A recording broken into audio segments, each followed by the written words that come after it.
Now, Washington Mornings on the Mall. At AM 630. 8:07 on WMAL, and a good Thursday morning to you. It is Thursday, right, Wilson? I think it is all day Thursday. long. Okay, it is Thursday today. Brian Neiman, Brian Wilson with you. Bill Burton joins us now. He's senior strategist at Priorities USA Action, the super PAC supporting President Obama's reelection. Also, former White House deputy press secretary. Bill, good to have you on the program. Thanks for coming on. Thanks for having me, Brian. Are you giving me the 30-second case of why President Obama should be reelected? What has he done in the last 3 years that deserves another 4 years in office? I think it's not just what he's done, which has been significant, including saving the auto industry, turning the economy around, getting Osama bin Laden, ending the war in Iraq, and putting a plan together to end the war in Afghanistan. But it's also the difference in the vision for the future for this country between Mitt Romney and President Obama. President Obama thinks that we ought to help the economy by helping the middle class. Mitt Romney's vision for the country is you help the wealthiest, and somehow the whole country gets better. The president doesn't think that. He thinks everybody should do well. Mitt Romney has a vision that you help the folks on top.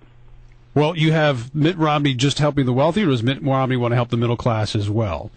Well, I think if you look at his record and you look at what he wants to do, just take tax policy, for example. Sure. What he wants to do is cut taxes even more than George W. Bush cut taxes for the wealthiest, and actually would raise taxes on the poorest in order to pay for them. And also cut Medicare, cut education, cut veterans funding. You know, there's a big difference in how they look at how you should treat the economy and the budget. Do you not see, does the president not see how some people in this country, many people look at it and say, if half the people in this country aren't paying federal income taxes, that is a problem. If you have half the people taking and not giving, then we have an issue in this country that can never be rectified if that does not change. Well, for starters, everybody's paying taxes of some sort. You're paying sales tax, you're paying... That's fine, but that's not what I said. I'm talking about federal income taxes. In all parts of your life. What the president thinks is that, you know, people who are doing the best ought to pay their fair share. And if we go back to where the tax rates were even under Clinton or even Reagan, the whole economy could be doing better. Fair enough, though. But so you got a president who wants to solve the problem, wants to make America better. He throws out a budget that can't find one vote in the House or one vote in the Senate. It sounds as if he laid down a proposal that nobody is willing to touch. How is that leadership that should be rewarded? Well, you wonder how anything gets done in Washington at all.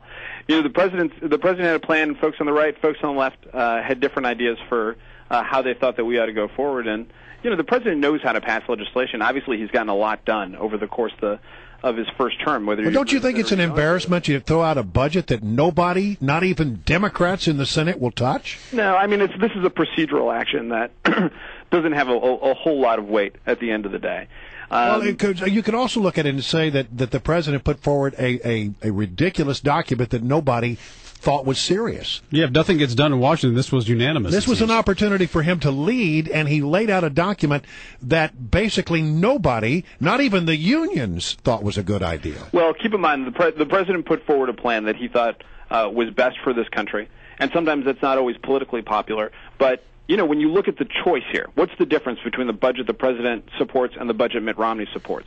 The budget Mitt Romney supports would actually make the debt problem worse, because what it does is it puts so much money towards tax cuts for the wealthy, tax cuts for corporations, especially oil companies, that it drives up the debt, and you know, at the expense of the middle class. Is it fair for the PACs to go after Mitt Romney's time at Bain Capital and how he apparently dismantled, they say, a steel company, when in fact he wasn't even in charge of Bain when that occurred?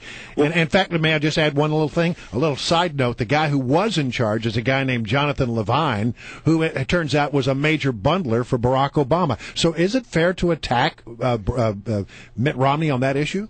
Well, keep in mind here, for starters, that Mitt Romney has made the centerpiece of his campaign his time and experience at Bain. Mm-hmm. And so what we've done is we've put together some advertisements that give people a clear sense of what were the decisions that Mitt Romney made.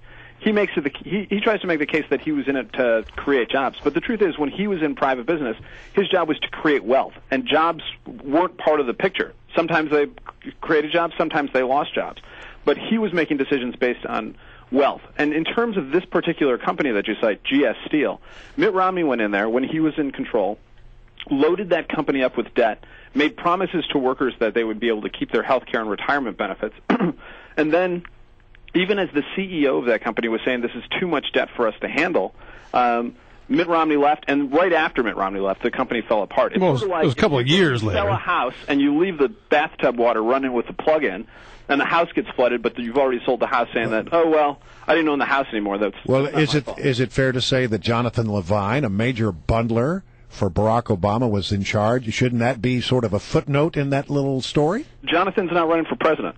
There's one guy President Obama is running against for president. And what's at issue are the decisions that one man made and the impact that it had on middle-class families, devastating their lives and communities. Okay, but look, what happened in that situation was they had to make a decision about whether the company was viable. In this government today, we're in trouble. I mean, you and I will agree on this. We're in serious trouble when it comes to debt and deficits in this country. I agree with you on that. All right, so why not? You got a guy who comes in and makes hard decisions about business. Is this company viable? If it is, then we're going to invest in it. We're going to make it fly. Is this company not viable? We're going to do the hard decision. We're going to make the hard cut. We're going to cut our losses and liquidate. Don't we need somebody in government right now willing to make hard choices about programs that work, that should be supported, and programs that don't work, which should be eliminated? I think that you're making a critically important point, actually, because this was a company. And this is the reason that we started our campaign on this particular company. This company was actually successful. It had been open for 100 years, and it was still making a profit. But the way Mitt Romney conducted business was he loaded up these companies with so much debt so that he could pay himself and his partners these management and consultant fees that the company could no longer operate. And so he pushed the company towards bankruptcy, and it was because of his decisions that company went bankrupt. You take the flip side of this coin, you look at the auto industry. The president saw an alien industry, and Mitt Romney was saying let him go bankrupt because that's what Mitt Romney does. The president made a bet on those workers, made a bet on those companies, and now as a result of American investments, they are thriving and the most as profitable as they've ever been and as successful as they've ever been. But you will admit, though, that there were people who lost jobs during the auto bailout, and there were dealerships that shuttered because of the bailout. In an effort to save the auto industry, which worked. Well, I mean, that's what happened. But if you look at Romney's history, there are steel companies that he saved. There are some. And so if he's saying that this is the centerpiece of his, the reason that he ought to be president, I think let's take a look at the whole resume here. Well, and that makes my point, actually, because whether the company succeeded or whether it failed, Mitt Romney made money. And the jobs were inconsequential to him. You and I are going to disagree. I mean, you make the point that the company that was closed and shuttered was viable. I think that's an open question. But we'll agree to disagree on that one. Well, it was a successful company when Romney came in and took it over. If it was successful, why not continue it and continue to make profit with it? That would be what any businessman would want to do. Because Mitt Romney knew that he could make even more money if they declared bankruptcy, they liquidated the company, sold off the assets, and canceled the promised workers' benefits of health care and retirement. And once again, Mitt Romney was 2 years removed from Bain at that time, and the person who was running Bain was a bundler for President Obama. Well, to be clear, Correct? He wasn't running it. The person that you're talking about, he was there, but he wasn't running. Well, Romney wasn't even there. Okay. All right. But Romney caused the problems that caused all these people to go out of work. Okay. We're going to leave it there. Bill, good to have you on the program. Thanks for